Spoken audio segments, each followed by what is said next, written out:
പുണ്യവും പരിശുദ്ധവുമായ നാമം വാഴ്ത്തപ്പെടുമാറാകട്ടെ. ഇന്നലെ ഒരു പ്രാവശ്യം കൂടെ ദൈവജനത്തിന് മുമ്പാകെ ദൈവവചനവുമായി നിൽക്കുവാൻ സ്വർഗത്തിലെ ദൈവം അടിയന്റെ ജീവിതത്തിൽ ഒരു സാവകാശം കൂടി നൽകിയതോർത്ത് ദൈവത്തെ സ്തുതിക്കുകയും മഹത്വപ്പെടുത്തുകയും ചെയ്യുന്നു. വചന ശുശ്രൂഷയ്ക്ക് ആധാരമായി നമുക്ക് വളരെ പരിചയമുള്ള ഒരു വേദഭാഗത്തിലേക്ക് ദൈവജനത്തിന്റെ ശ്രദ്ധയെ തിരിക്കുവാൻ താല്പര്യപ്പെടുകയാണ്. 2 കൊരിന്ത്യർ 7-ാം അധ്യായം അതിന്റെ 1-ാമത്തെ വാക്യം. കൊരിന്ത്യർക്ക് എഴുതിയ 2-ാം ലേഖനം 7-ാം അധ്യായം അതിന്റെ 1-ാം വാക്യം.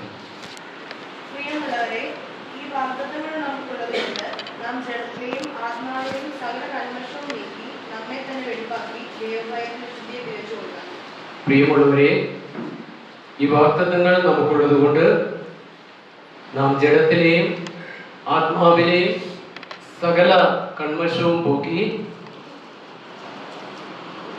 നമ്മെ തന്നെ വെടിപ്പാക്കി ദൈവഭയത്തിൽ വിശുദ്ധിയെ തികച്ചുകൊള്ളുക. വളരെ സുപരിചിതമായ വേദശകലമാണ് നാം വായിച്ച് കേൾക്കുവാനിടയായത്. പുതിയ നിയമത്തിൽ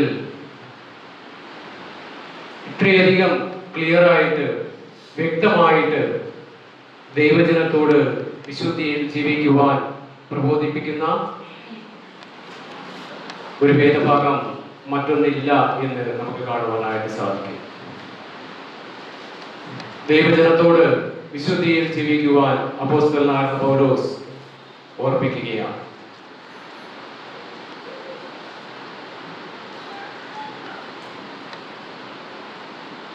നാം എല്ലാവരും മനസ്സിലാക്കിയിരിക്കുന്ന വസ്തുതയാണ്, ദൈവജനം എന്നുള്ള നിലയിൽ നാം ജീവിക്കേണ്ടത് വിശുദ്ധിയിലാണ്. അല്ലെങ്കിൽ വിശുദ്ധമായിരിക്കുന്ന ജീവിതം നയിക്കുവാൻ വിളിച്ച് വേർതിരിക്കപ്പെട്ട് ഈ ഭൂമിയിലാക്കപ്പെട്ടിരിക്കുന്ന ഒരു പറ്റം ജനമാണ് ദൈവ മക്കൾ എന്നുള്ളത് നമുക്കറിയാവുന്ന വസ്തുതയാണ്. ഈ വിശുദ്ധ തിരുവഴുത്തിൽ ഏതാണ്ട് 1066 പ്രാവശ്യം, ഞാനത് എണ്ണിയിട്ടില്ല, എണ്ണിയതായിരിക്കുന്ന പ്രിയപ്പെട്ടവർ പറഞ്ഞ ഏതാണ്ട് 1066 പ്രാവശ്യം ദൈവം തന്റെ ജനത്തെ വിശുദ്ധിക്കായിട്ട് വിളിക്കുന്ന ആഹ്വാനം കാണുവാനായിട്ട് സാധിക്കുന്നു. നമുക്കെയും പലപ്പോഴും നമ്മുടെ പ്രിയപ്പെട്ടവരോട്, നമ്മുടെ കുഞ്ഞുങ്ങളോട് ഒക്കെ പറയാറുള്ള വസ്തുത, പല കാര്യങ്ങളും പറയാറുണ്ട്. എന്നാൽ 1, 2, 3 പ്രാവശ്യമൊക്കെ പറഞ്ഞതിന് ശേഷം എന്നിട്ടും അവരത് അനുസരിക്കുന്നില്ല എങ്കിൽ അടുത്ത് നാം പറയുന്ന ഒരു വാക്കുണ്ട്. എന്താ? ഞാൻ എത്ര പ്രാവശ്യത്തിനോട് ഒരു 100 പ്രാവശ്യം ഞാൻ നിന്നോട് പറഞ്ഞിട്ടുണ്ട്. എന്റെ പ്രിയപ്പെട്ടവരെ, സ്വർഗത്തിലെ ദൈവം ദൈവജനത്തെ നോക്കിയിട്ട് പറയുന്ന ഒരു വാക്കുണ്ട്. എന്താ പറയുന്നത്? ഞാൻ 100 പ്രാവശ്യം പറഞ്ഞതല്ല പറയുന്നത്, ഞാൻ 1000 പ്രാവശ്യം നിങ്ങളോട് പറഞ്ഞു. എന്താ പറഞ്ഞേ? എന്റെ ജനം വിശുദ്ധിയിൽ ജീവിക്കണം, എന്റെ ജനം വിശുദ്ധ ജീവിതം നയിക്കണം എന്നുള്ളത് ദൈവത്തിന്റെ ആത്മാവ് നമ്മെ ഓർപ്പിക്കുന്ന വസ്തുതയാണ്. എന്താ ഇതിന് കാരണം? ദൈവജനം വിശുദ്ധിയിൽ ജീവിക്കേണ്ടതിന്റെ കാരണം എന്താ? What is the reason? Reason ഒന്നുമില്ല, ഒന്നേ ഉള്ളൂ. യെശയ്യാ പ്രവാചകന്റെ പുസ്തകം 6-ാം അധ്യായം 1-ാം വാക്യത്തിൽ നാം വായിക്കുന്നു, നമ്മുടെ ദൈവം 3 പ്രാവശ്യവും വിശുദ്ധനാണ്.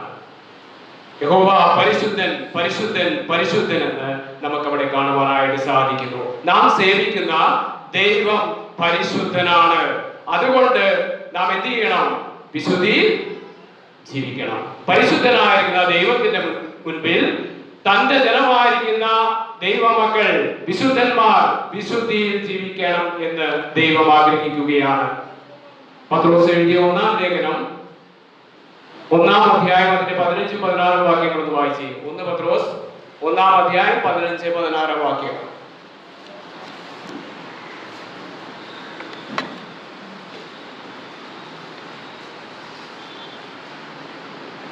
എന്തുകൊണ്ട് നാം വിശുദ്ധ ജീവിതം നയിക്കണം, അല്ലെങ്കിൽ എന്തുകൊണ്ട് നാം വിശുദ്ധിയിൽ ജീവിക്കണം? 15-16 വാക്യങ്ങൾ.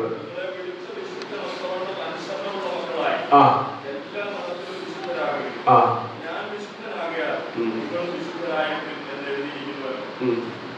ഞാൻ വിശുദ്ധനാകിയാൽ നിങ്ങളും വിശുദ്ധരായിരിക്കും. എന്തുകൊണ്ട് നാം വിശുദ്ധരായി ജീവിക്കണം?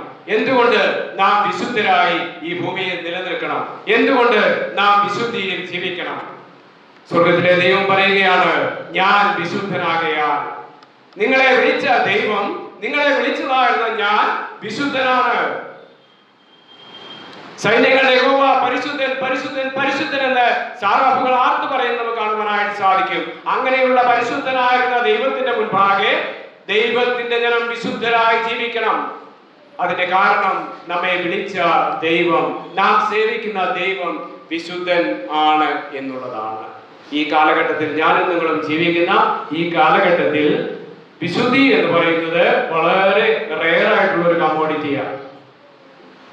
കിട്ടാൻ വളരെ പ്രയാസമുള്ളതായിരിക്കുന്ന, കാണുവാൻ വളരെ പ്രയാസമുള്ളതായിരിക്കുന്ന, അല്ലെങ്കിൽ ദൗർലഭ്യമുള്ളതായിരിക്കുന്ന ഒരു വസ്തുവാണിത് വിശുദ്ധി എന്നുള്ളത്. അശുദ്ധി എവിടെയും നിറഞ്ഞിരിക്കുന്ന ഒരു കാലഘട്ടത്തിലാണ് ഇന്ന് ദൈവജനം ജീവിക്കുന്നത്. ദൈവജനം എന്ന് അവകാശപ്പെടുന്ന ദൈവജനത്തിന്റെ മധ്യത്തിൽ പോലും അശുദ്ധി കൊടികുത്തി വാഴുന്ന ഒരു കാലഘട്ടത്തിലാണ് ഇന്ന് ദൈവജനം ജീവിക്കുന്നത്, ഇന്ന് ഞാനും നിങ്ങളും ജീവിക്കുന്നത് എന്ന് നമുക്ക് മനസ്സിലാക്കുവാനായിട്ട് സാധിക്കുന്നു. അങ്ങനെയുള്ളതായിരുന്ന ഒരു സാഹചര്യത്തിൽ കൊരിന്തിലുള്ളതായിരുന്ന ദൈവജനത്തോട്, കൊരിന്തിലുള്ളതായിരുന്ന ദൈവസഭയോട് അപ്പോസ്തലനായ പൗലോസ് പറയുകയാണ്, നിങ്ങൾ വിശുദ്ധിയിൽ ജീവിക്കണം. എന്താണ് പറയുന്ന വാക്ക്? ദൈവഭയത്തിൽ എന്ത് ചെയ്യുക? വിശുദ്ധിയെ തികച്ചുകൊള്ളുക. Perfecting holiness in the fear of God. Perfecting holiness, വിശുദ്ധിയുടെ പരിപൂർണതയിൽ എത്തുവാനായിട്ട്, ജീവിക്കുവാനായിട്ട് ദൈവജനത്തിന് ഉത്തരവാദിത്വമുണ്ട് എന്നുള്ളത് ദൈവം നമ്മെ ഓർപ്പിക്കുന്ന വസ്തുതയാണ്. നമുക്കറിയാം,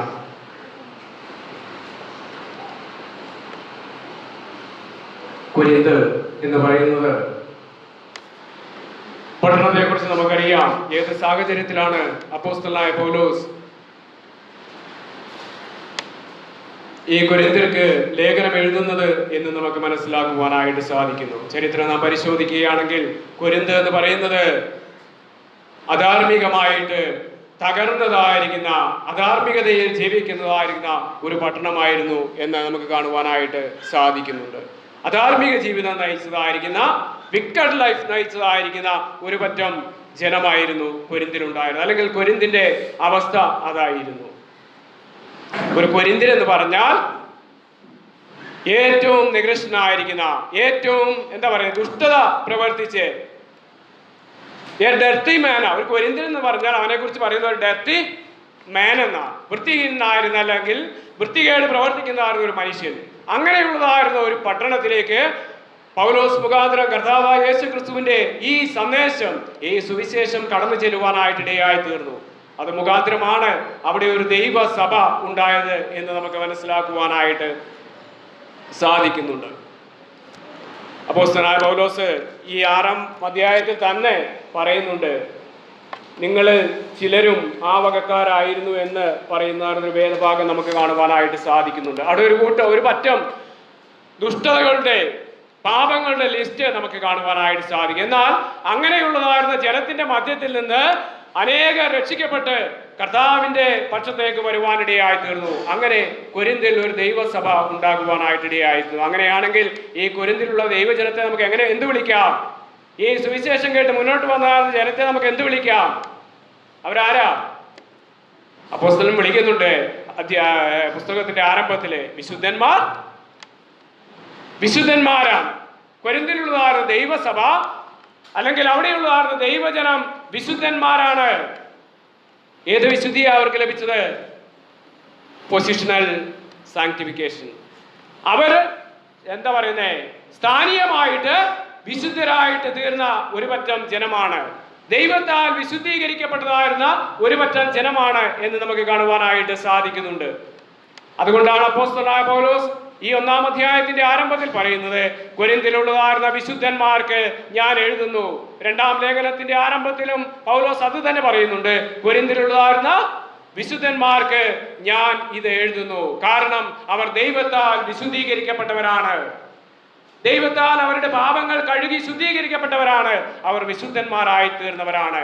എന്നാൽ അങ്ങനെയുള്ള വിശുദ്ധന്മാരോട് അപ്പോസ്തലനായ പൗലോസ് ഇവിടെ പറയുന്ന വിശുദ്ധി എന്താ?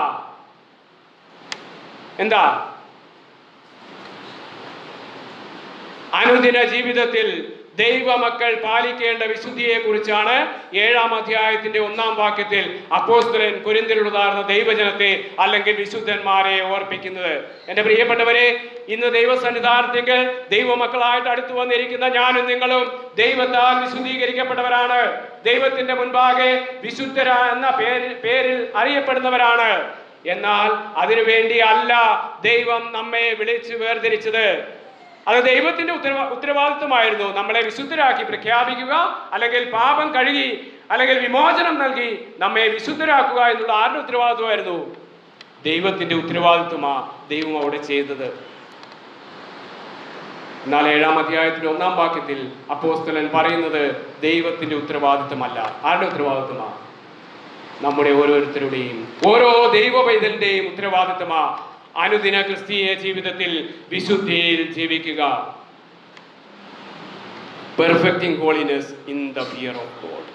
ആ വിശുദ്ധിയുടെ പരിപൂർണതയിൽ ജീവിക്കുക എന്നുള്ളത് അപ്പോസ്തലൻ ഇവിടെ ഓർപ്പിക്കുന്നതായിട്ട് നമുക്ക് കാണുവാനായിട്ട് സാധിക്കുന്നുണ്ട്. അല്ലെങ്കിൽ പ്രാക്ടിക്കലി മറ്റേത് സ്ഥാനീയമായിട്ട് ദൈവം നമുക്ക് നൽകിയ അവസ്ഥയാ വിശുദ്ധന്മാരെന്നുള്ളത്. ആ നിലയിൽ നാം വിശുദ്ധന്മാരാണെന്ന് പറഞ്ഞുകൊണ്ട് അനുദിന ക്രിസ്തീയ ജീവിതത്തിൽ ജീവിക്കുവാനായിട്ട് നമുക്ക് സാധ്യമല്ല. പിന്നെയോ അനുദിന ക്രിസ്തീയ ജീവിതത്തിൽ വിശുദ്ധിയിൽ ജീവിക്കുവാനായിട്ട്, ജീവിതത്തിൽ വിശുദ്ധി പാലിക്കുവാനായിട്ട് ദൈവ ജനത്തിന് അവകാശമുണ്ട് എന്ന് നമുക്ക് മനസ്സിലാക്കുവാനായിട്ട് സാധിക്കുന്നുണ്ട്. 7-ാം അധ്യായത്തിന്റെ 1-ാം വാക്യം ആരംഭിക്കുന്നത് എങ്ങനെയാ? പ്രിയമുള്ളവരെ, വിവാദത്തങ്ങൾ.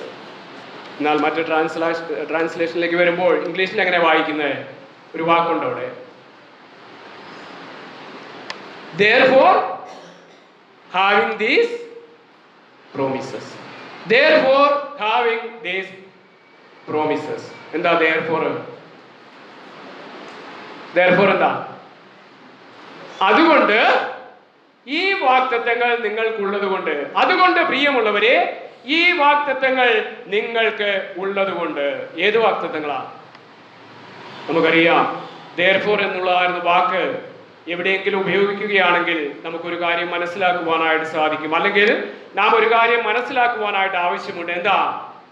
അതിന്റെ പുറകില് എന്തോ ഒന്നുണ്ട്. അതിന്റെ പുറകില് എന്തോ ഒന്നുണ്ട്. അല്ലെങ്കിൽ therefore-ന് മുൻപ് എന്തോ ഒരു കാര്യം പറഞ്ഞിട്ടുണ്ട്. അതുകൊണ്ടാണ് ഇവിടെ എന്ത് ചെയ്തത്? therefore എന്ന് ഉപയോഗിക്കുവാനായിട്ടിടയായി തീർന്നത്. ഇവിടെയും അത് തന്നെയാണ്. അപ്പോസ്തലനായ പൗലോസ് 6-ാം അധ്യായത്തിന്റെ അവസാന ഭാഗങ്ങളിലേക്ക് കടന്നു വരുമ്പോൾ ചില കാര്യങ്ങൾ അവിടെ ഓർപ്പിക്കുന്നതായിട്ട് കാണുവാനായിട്ട് സാധിക്കുന്നു. അല്ലെങ്കിൽ ഇവിടെ പറഞ്ഞതുപോലെ തന്നെ, പ്രിയമുള്ളവരെ, ഈ വാഗ്ദത്തങ്ങൾ നിങ്ങൾക്കുള്ളത് കൊണ്ട്.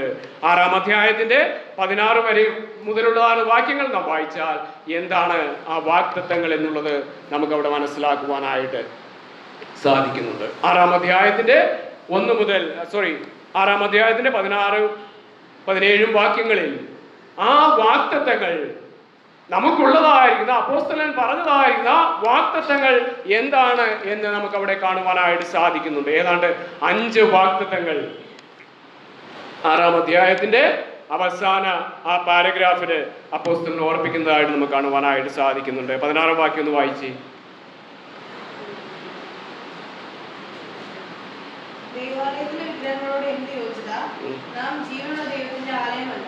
നാം ജീവനുള്ള ദൈവത്തിന്റെ ആലയമാണ്.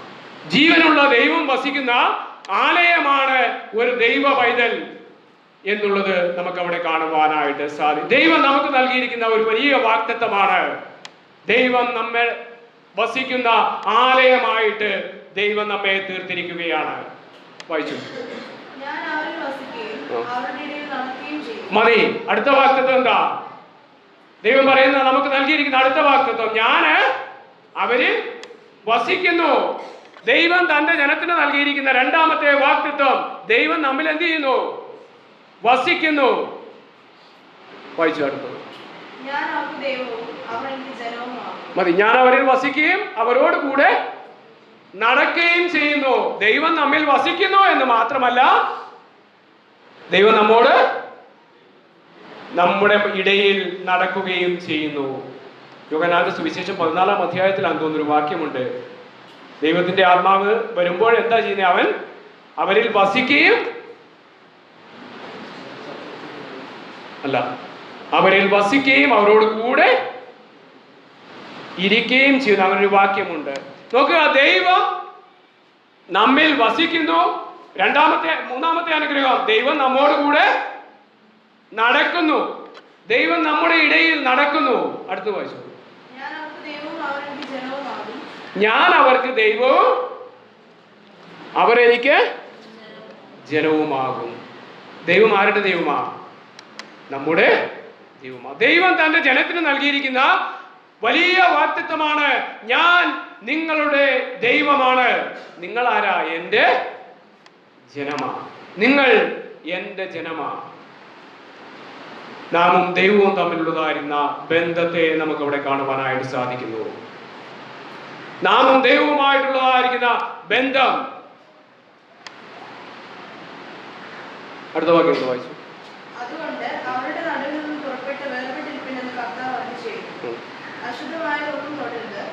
മതി. ദൈവം നമുക്ക് നൽകിയിരിക്കുന്ന വാഗ്ദത്തങ്ങളാണ് നമുക്കിവിടെ കാണുവാനായിട്ട് സാധിച്ചത്. ദൈവം നമ്മിൽ വസിക്കുന്നു.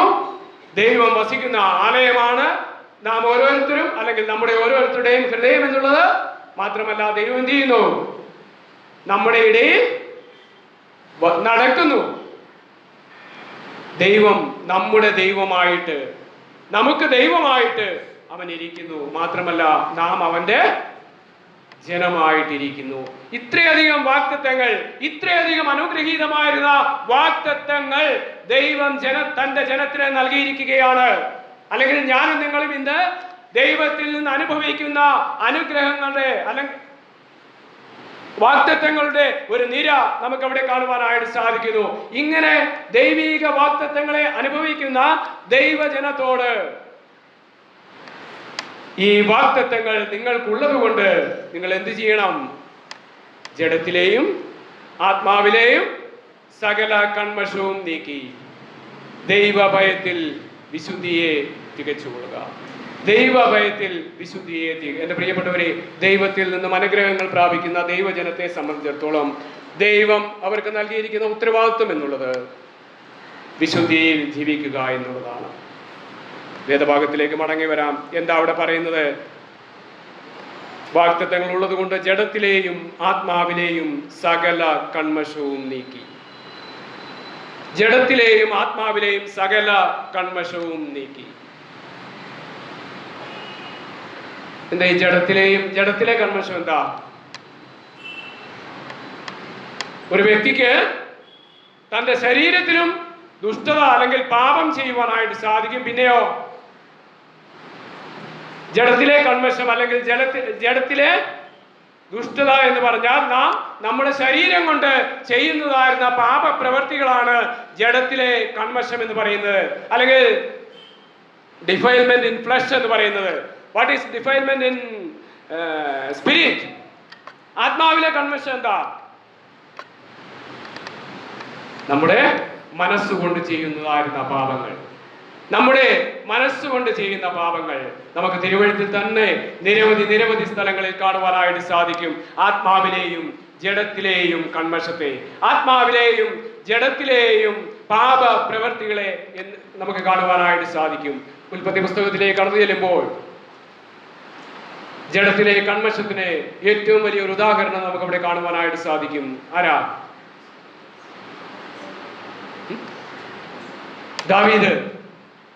ദാവീദ് തന്റെ ജഡത്തിൽ പാപം ചെയ്തതായിട്ട് നമുക്ക് കാണുവാനായിട്ട് സാധിക്കുന്നുണ്ട്. താൻ തന്റെ ജഡത്തിൽ ചെയ്തതായിരിക്കുന്ന അല്ലെങ്കിൽ തന്റെ ശരീരം കൊണ്ട് ചെയ്തതായിരുന്ന പാപമാണ് അത് എന്ന് നമുക്ക് അവിടെ കാണുവാനായിട്ട് സാധിക്കുന്നു. ഇനി ആത്മാവിലെ പാപമോ? തീർന്നില്ല. പുതിയ നിയമത്തിലേക്ക് വരാം. ജഡത്തിലെ പാപത്തിന് ഉദാഹരണം ഇനിയും നമുക്ക് അവിടെ കാണുവാനായിട്ട് സാധിക്കുന്നു. സുവിശേഷങ്ങളിൽ നാം ഒരു നഷ്ടപ്പെട്ടു പോയ മകനെ കുറിച്ച് നാം വായിക്കുന്നുണ്ട്. എന്താ അവൻ ചെയ്ത പാപം? അവൻ ദൂരദേശത്ത് പോയിട്ട് തന്റെ ശരീരം കൊണ്ട് പാപം ചെയ്ത് ജീവിച്ചതായിട്ട് നമുക്ക് കാണുവാനായിട്ട് സാധിക്കുന്നു. ജഡത്തിലെ പാപത്തിന് ഉദാഹരണമാണ് ദാവീദിന്റെ ജീവിതം. ആ നഷ്ടപ്പെട്ടു പോയതായിരുന്ന മകന്റെ ജീവിതം എന്നുള്ളത് നമുക്ക് കാണുവാനായിട്ട് സാധിക്കുന്നുണ്ട്. ഇനി ആത്മാവിലെ പാപത്തിന് വല്ല കൺവെൻഷത്തിന് ഉദാഹരണം കാണുവാനായിട്ട് സാധിക്കുമോ?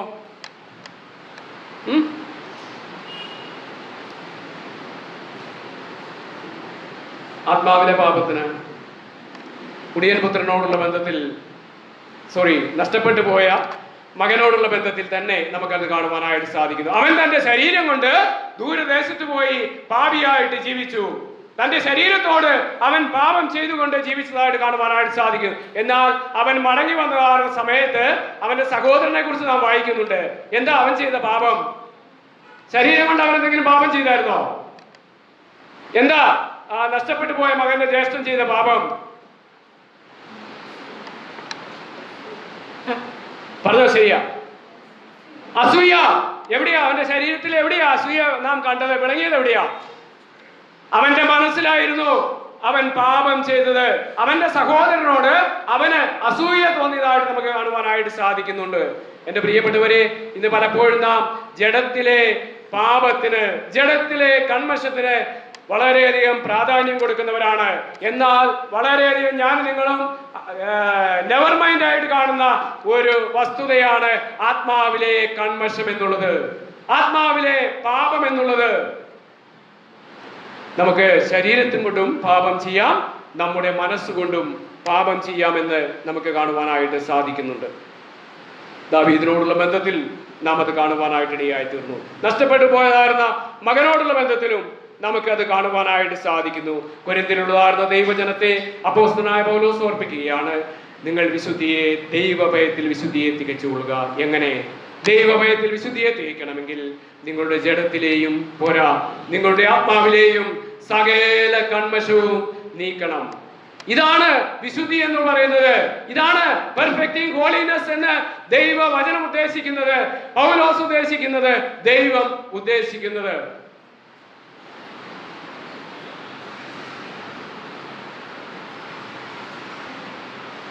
നാം വളരെയധികം ഗൗരവത്തോടുകൂടെ എടുക്കേണ്ടതായിരുന്ന വസ്തുതയാണ്. നമ്മുടെ ജഡത്തിലെ പാപത്തിന് നാം കൊടുക്കുന്ന പ്രാധാന്യം തന്നെ നമ്മുടെ ആത്മാവിൽ സംഭവിക്കാവുന്ന പാപങ്ങൾക്കും പ്രാധാന്യം കൊടുക്കണമെന്നുള്ളത് ദൈവത്തിന് നമ്മെ ഓർപ്പിക്കുക. എങ്ങനെയൊക്കെ നമുക്ക് മനസ്സുകൊണ്ട് പാപം ചെയ്യുവാനായിട്ട് സാധിക്കും? എങ്ങനെയൊക്കെ മനസ്സുകൊണ്ട് പാപം ചെയ്യുവാനായിട്ട് സാധിക്കും?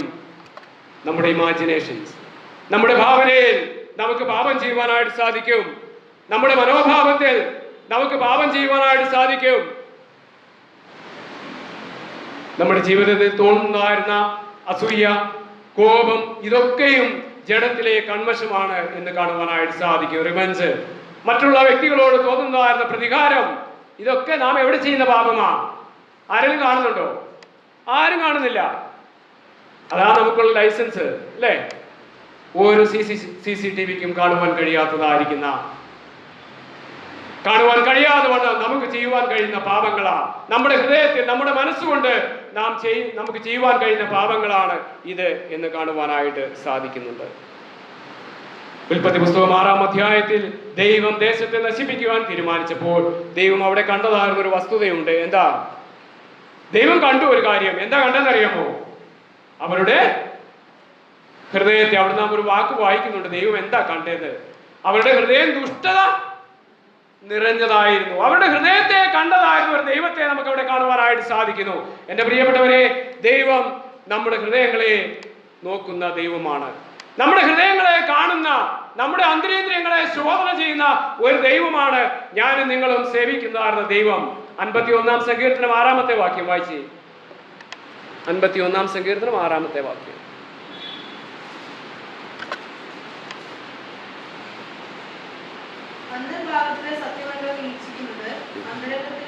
എന്താ ദാവീദ് പറയുന്നത്? എവിടുത്തെ സത്യമാ ദൈവം ആഗ്രഹിക്കുന്നത്, ദൈവം അന്വേഷിക്കുന്നത്? അന്തർഭാഗത്തിലെ സത്യമല്ലോ നീ ഇച്ഛിക്കുന്നത്. ഏത് സമയത്താ ദാവീദ് ഇത് പറഞ്ഞെന്നറിയാമോ? ബർശേബയോടുള്ള ബന്ധത്തിൽ പാപം ചെയ്തതിനു ശേഷം ദൈവസന്നിധിയിലേക്ക് വന്നതാണ് ദാവീദ് പറയുകയാണ്, അന്തർഭാഗത്തിലെ സത്യമല്ലോ നീ ഇച്ഛിക്കുന്നത്. ദൈവം നമ്മുടെ ഹൃദയങ്ങളെ നോക്കുന്ന ദൈവമാണ്. നമുക്ക് പുറമെ പലതും ചെയ്യുവാനായിട്ട് സാധിക്കും. പുറമേ നമുക്ക് പലതും കാണിക്കുവാനായിട്ട്, പലതും പ്രകടിപ്പിക്കുവാനായിട്ട് സാധിക്കും. എന്നാൽ സ്വർഗത്തിലെ ദൈവം നോക്കുന്നത് നമ്മുടെ കൂട്ടു സഹോദരങ്ങൾ ഒരു പക്ഷേ അത് കാണുമായിരിക്കാം, അത് മനസ്സിലാക്കുമായിരിക്കാം. എന്നാൽ സ്വർഗത്തിലെ ദൈവം നോക്കുന്നത് നമ്മുടെ പുറമേയുള്ള പ്രകടനങ്ങളല്ല, നമ്മുടെ പുറമേയുള്ള പ്രവൃത്തികളല്ല. ദാവീദ് പറഞ്ഞതുപോലെ അന്തർഭാഗത്തിലെ സത്യമല്ലോ നീ ഇച്ഛിക്കുന്നത്.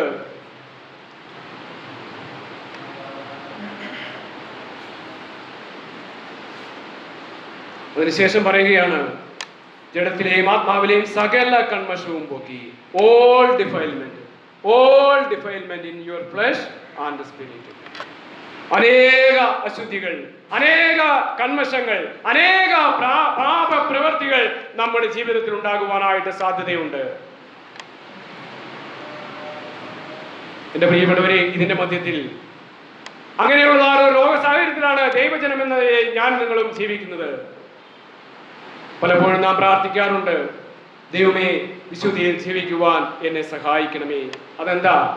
നമ്മുടെ ആഗ്രഹമാണ്. എന്റെ പ്രിയപ്പെട്ടവരെ, കേവലം ഒരു വ്യക്തിയുടെ ആഗ്രഹം കൊണ്ട് ഒരിക്കലും നമുക്ക് വിശുദ്ധിയിൽ ജീവിക്കുവാനായിട്ട് സാധിക്കുകയില്ല. എനിക്ക് വളരെ ആഗ്രഹമുണ്ട് ഇന്ന് വിശുദ്ധനായിട്ട് വിശുദ്ധിയിൽ ജീവിക്കണമെന്നുള്ളത്, വലിയ ആഗ്രഹമാണ്. എന്നാൽ ആഗ്രഹം വെച്ചുകൊണ്ടിരുന്നു എനിക്ക് ഒരിക്കലും വിശുദ്ധിയിൽ ജീവിക്കുവാൻ, വിശുദ്ധിയിൽ തുടരുവാനായിട്ട് സാധിക്കുകയില്ല. പിന്നെ എന്താ വേണം? ദൈവജനമേ, നാം നമ്മുടെ ഹൃദയത്തിൽ, നമ്മുടെ അന്തരംഗത്തിൽ, അന്തർഭാഗത്തിൽ ഒരു തീരുമാനം എടുക്കുന്നില്ല എങ്കിൽ ഒരിക്കലും നമ്മുടെ ആഗ്രഹം കൊണ്ട് നമുക്ക് വിശുദ്ധ ജീവിതം നയിക്കുവാനായിട്ട് സാധിക്കുകയില്ല. ദാനിയേൽ പുസ്തകം 1-ാം അധ്യായം 8-ാം വാക്യത്തിൽ നാം ദാനിയേലിനെ കുറിച്ച് വായിക്കുന്നുണ്ട്. ഒന്ന് വായിച്ചേ, 1-ാം അധ്യായം 8-ാം വാക്യം.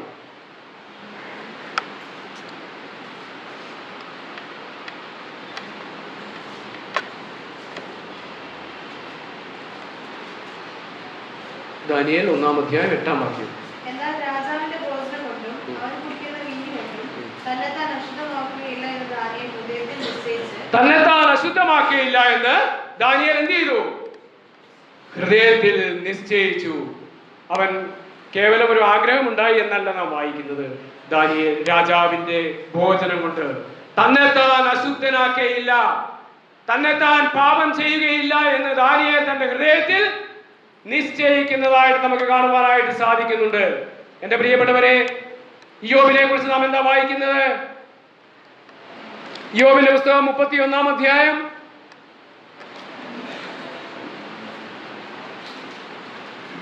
1-ാം വാക്യം വായിച്ചു. ഇയ്യോബിന്റെ പുസ്തകം 31-ാം അധ്യായം 1-ാം വാക്യം. ഞാൻ എന്റെ കണ്ണുമായി ഒരു നിയമം ചെയ്തു, പിന്നെ ഞാൻ എന്റെ കന്യകയെ നോക്കുന്നത് എങ്ങനെ? ഞാൻ എന്റെ കണ്ണുമായി ഒരു നിയമം ചെയ്തു. ദാനിയേലിനെ കുറിച്ച് പറയുകയാണ്, ദാനിയേൽ തന്റെ ഹൃദയത്തിൽ നിശ്ചയിച്ചു, തന്റെ ഹൃദയത്തിൽ താൻ ഒരു തീരുമാനമെടുത്തു, അശുദ്ധിമായത് താൻ ചെയ്യുകയില്ല, തന്നെ താൻ അശുദ്ധനാക്കുകയില്ല എന്നുള്ളത് താൻ തന്റെ ഹൃദയത്തിൽ നിശ്ചയിച്ചു. ഇവിടെ ഇയ്യോബ് പറയുകയാണ്, ഞാൻ എന്റെ കണ്ണുമായി ഒരു നിയമം ചെയ്തു. ഏത് കാലഘട്ടത്തിലാണ് ഇതൊക്കെ ചെയ്യുന്നതെന്ന് നമുക്ക് ഓർക്കണം. CCTV ഇല്ലാത്തൊരു കാലഘട്ടം, ബൈബിൾ ക്ലാസ്സുകളൊന്നും ഇല്ലാത്തതായിരുന്ന ഒരു കാലഘട്ടം.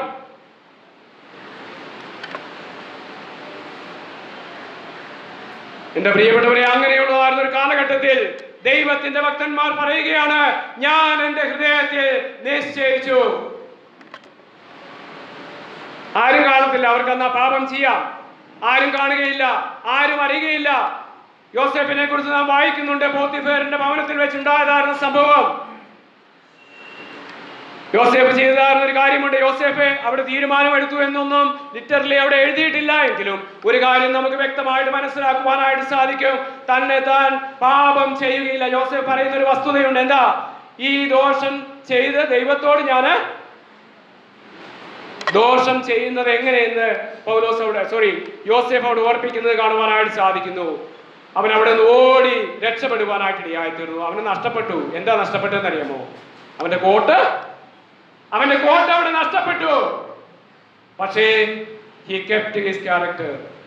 അവന്റെ സ്വഭാവം അവന് സൂക്ഷിക്കുവാനായിട്ട് പരിപാലിക്കുവാനായിട്ട് സാധിച്ചു. എന്റെ പ്രിയപ്പെട്ടവരെ, ടെംപ്റ്റേഷന്റെ മധ്യത്തിൽ പാപത്തിന്റെ മുൻപാകെ ഒരുപക്ഷെ നമ്മുടെ കോട്ട് നമുക്ക് നഷ്ടപ്പെട്ടാൽ വേറൊരു പുതിയ കോട്ട് നമുക്ക് അടിക്കുവാനായിട്ട്, നമുക്ക് തുന്നിയെടുക്കുവാനായിട്ട് സാധിക്കും. എന്നാൽ നമ്മുടെ ക്യാരക്ടർ നഷ്ടപ്പെട്ടാൽ, നമ്മുടെ സാക്ഷ്യം നഷ്ടപ്പെട്ടാൽ, നമ്മുടെ സ്വഭാവം നഷ്ടപ്പെട്ടാൽ അത് തുന്നിയെടുക്കുവാൻ, അതിന് പകരം മറ്റൊന്ന് വെക്കുവാനായിട്ട് അല്ലെങ്കിൽ എടുക്കുവാനായിട്ട് നമുക്ക് സാധിക്കുകയില്ല. കോട്ട് നഷ്ടപ്പെട്ടാൽ നമുക്ക് മറ്റൊന്ന് തുന്നിയെടുക്കുവാനായിട്ട് സാധിക്കും. ദൈവസന്നിധിയിൽ, ദൈവ മുൻപാകെ ഒരു ദൈവവൈതലിന്റെ വിശുദ്ധിയിൽ ജീവിക്കണമെങ്കിൽ നാം നമ്മുടെ ഹൃദയത്തിൽ ഒരു തീരുമാനമെടുത്തേ മതിയാകുകയുള്ളൂ. ഹൃദയവുമായിട്ട്, നമ്മുടെ ശരീരത്തിന്റെ അവയവങ്ങളുമായിട്ട് നാം നിയമം ചെയ്തേ മതിയാകുകയുള്ളൂ എന്ന് നമുക്ക് മനസ്സിലാക്കുവാനായിട്ട് സാധിക്കുന്ന വസ്തുതയാണ്. വായിച്ച വേദഭാഗത്തിലേക്ക് വരുമ്പോൾ അവിടെ ഓർപ്പിക്കുന്ന മറ്റൊരു വസ്തുത, നാം ജഡത്തിലെയും ആത്മാവിലെയും സകല കന്മഷവും നീക്കി അടുത്ത് നമ്മെ തന്നെ വെടിപ്പാക്കി. 2 വാക്കുകൾ, നാം നമ്മെ തന്നെ. ഇത് ആരുടെ ജോലിയാണ്? ദൈവത്തിന്റെ ജോലിയാണോ?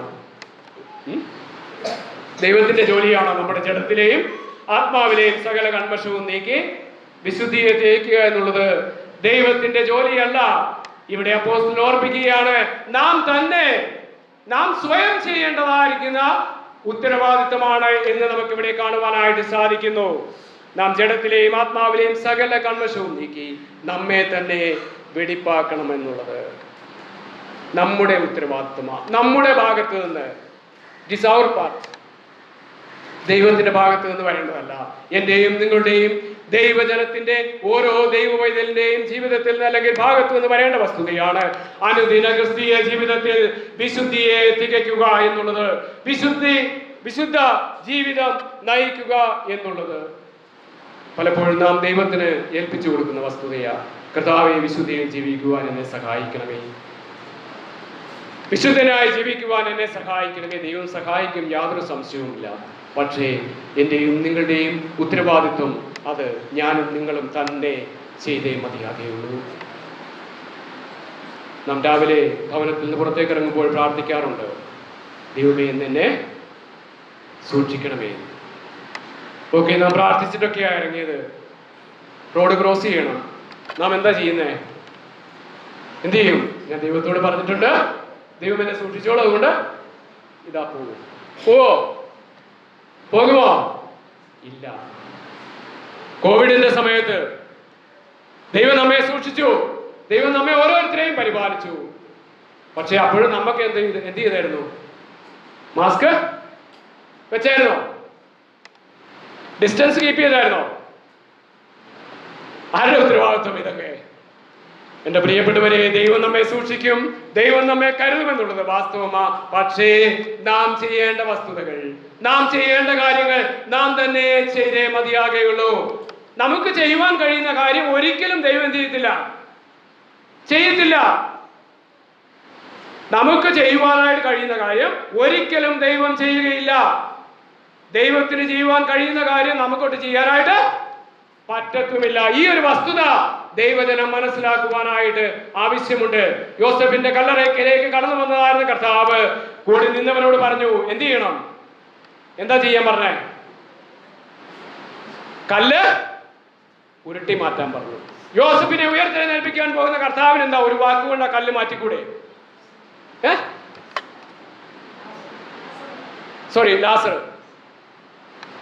ലാസറിനെ ഉയർപ്പിക്കുവാനായിട്ട് പോകുന്ന കർത്താവിനെ കല്ലുരുട്ട് മാറ്റിക്കൂടെ ഒരു വാക്കുകൊണ്ട്? ഇല്ല.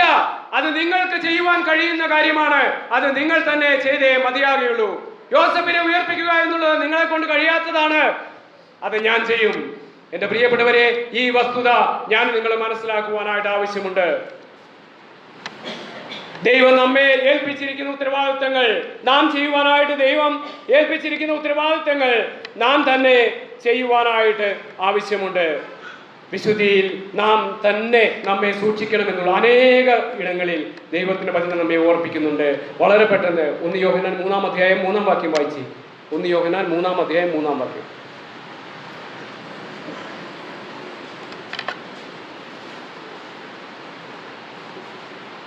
1 യോഹന്നാൻ 3-ാം അധ്യായം 3-ാം വാക്യം.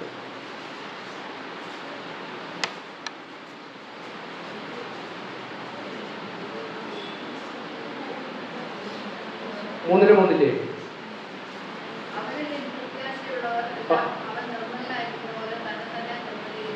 അവൻ നിർമ്മലനായിരിക്കുന്നത് പോലെ അടുത്തത് തന്നെ തന്നെ നിർമ്മലീകരിക്കട്ടെ. ആരുടെ ഉത്തരവാദിത്വമാണ് വിശുദ്ധി? നിർമ്മലീകരിക്കുക എന്നുള്ളത് ആരുടെ ഉത്തരവാദിത്വമാ? എന്റെയും നിങ്ങളുടെയും ഉത്തരവാദിത്വമാ, നമ്മുടെ ഓരോരുത്തരുടെയും ഉത്തരവാദിത്വമാ. അതേ പുസ്തകത്തിന് 5-ാം അധ്യായം 18-ാം വാക്യം.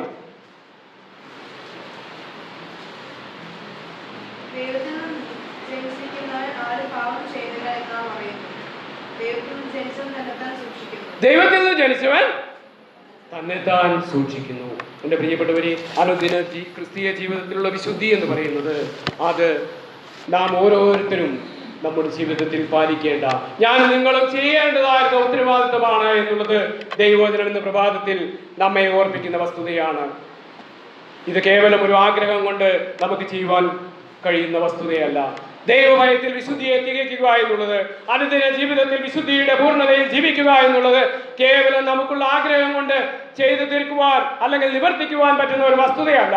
പിന്നെയോ നമ്മുടെ ഹൃദയത്തിൽ വ്യക്തമായിരുന്ന തീരുമാനത്തോടുകൂടെ, അല്ലെങ്കിൽ ഈ അശുദ്ധിക്കെതിരെ നാം ഒരു സമരം അല്ലെങ്കിൽ ഒരു യുദ്ധം പ്രഖ്യാപിക്കാതെ നമ്മെ കൊണ്ട് കഴിയുന്ന വസ്തുതയല്ല എന്നുള്ളത് നമുക്ക് മനസ്സിലാക്കുവാനായിട്ട് സാധിക്കുന്നു. എൻ്റെ പ്രിയപ്പെട്ടവരെ, അപ്പോസ്തലനായ പൗലോസ് കൊരിന്ത്യയിലുള്ള വിശ്വാസികളെ ഓർപ്പിക്കുകയാണ്. അവർ വിശുദ്ധന്മാരാണ്, ദൈവത്താൽ വിശുദ്ധീകരിക്കപ്പെട്ടവരാണ്, വിശുദ്ധന്മാർ എന്ന നാമത്തിന് അർഹരാണ്. എന്നാൽ അങ്ങനെയുള്ള ദൈവജനത്തോട് ഓർപ്പിക്കുകയാണ്, നിങ്ങൾ നിങ്ങളുടെ അനുദിന ക്രിസ്തീയ ജീവിതത്തിൽ വിശുദ്ധിയിൽ, ദൈവഭയത്തിൽ വിശുദ്ധിയെ തികയ്ക്കണമെന്നുള്ളത്. നിങ്ങളുടെ ജീവിതത്തിന്റെ സമസ്ത മേഖലകളിലും, സകല മേഖലകളിലും വിശുദ്ധരായിട്ട് ജീവിക്കണം എന്നുള്ളത് അപ്പോസ്തലൻ ഓർപ്പിക്കുകയാണ്. ഈ വസ്തുത നമ്മുടെയും ജീവിതത്തിൽ പാലിക്കുവാനായിട്ട് വരുന്ന ആളുകളിൽ, ഈ ഭൂമിയിൽ ദൈവമാക്കുന്ന സമയങ്ങളിൽ വിശുദ്ധരായിട്ട് ആ വിശുദ്ധിയുടെ പൂർണ്ണതയിൽ ജീവിക്കുവാനായിട്ട് ദൈവമായ കർത്താവ് ഇളയവനായ അടിയനെയും നമ്മെ ഓരോരുത്തരെയും സഹായിക്കട്ടെ. അവരുടെ വലിയ നാമം ഇന്നും എന്നേക്കും വാഴ്ത്തപ്പെടുമാറാകട്ടെ.